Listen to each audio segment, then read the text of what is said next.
หน่อยสิพาซ้อนการกะเบียของกิ่งไผ่ซึ่งกิ่งไผ่ที่หาไหลก็จะนี่หาแบบนี้เนาะหาแบบนี้แล้วก็จะกลับมาซ้ำใบประมาณเดือนปลายไปสามารถเข้าใจโดนนี่ก็คิดกันเลยอุปกรณ์ก็จะนี่เนาะนี่ดินนี่ปูนดินแบบนี้เนาะปูนดินที่ซื้อมาตรง10 บาทผสมกับแกะ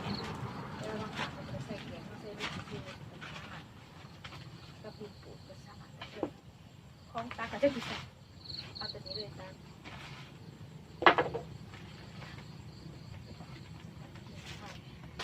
ใส่กระสีเผือกเอาตัวที่นี่หาแบบนี้เนาะนี่หาที่ห้าปลูกเองทิ้งตัวไหนก็มาจากทิ้งที่ห้าในสวนเองจากไหน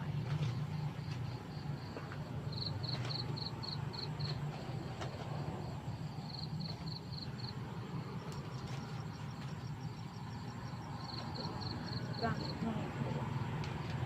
ร่างในปวดจริงต่างกันอยู่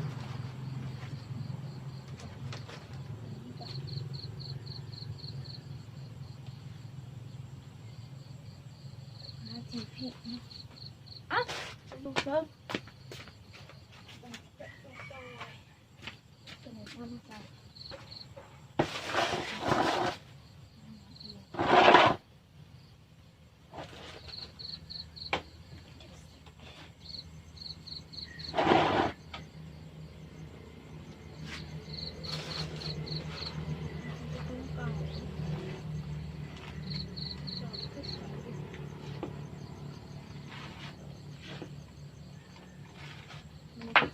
อยู่10 ตัว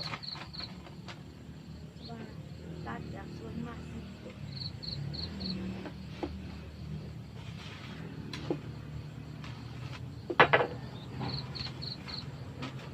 มื่ออื่นเนี่ยสบายดีทุกหมดเลยก็ดีจ้ะ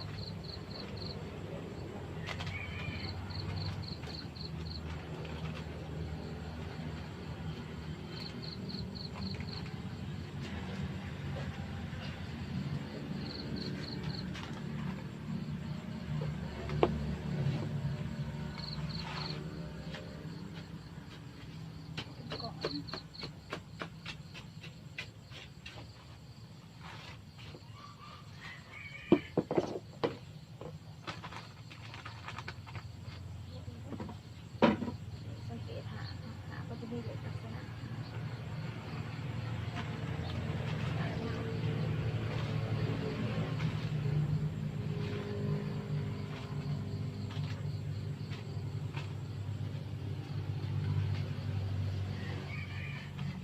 มันมีเวลาหนาก็ไม่ทันตัวหรอก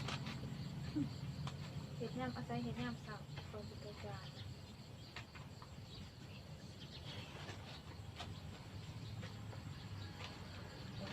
บ้านเรียก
สำเร็จเนาะเป็นลักษณะนี้วันนี้ได้โซดีซิตดเนาะเดี๋ยวสิพาไปเบิ่งตัวจีนปูเนาะปลูกไว้ว่าใส่เครื่องทำไรเนาะพาไปเบิ่งกันเลยเนาะ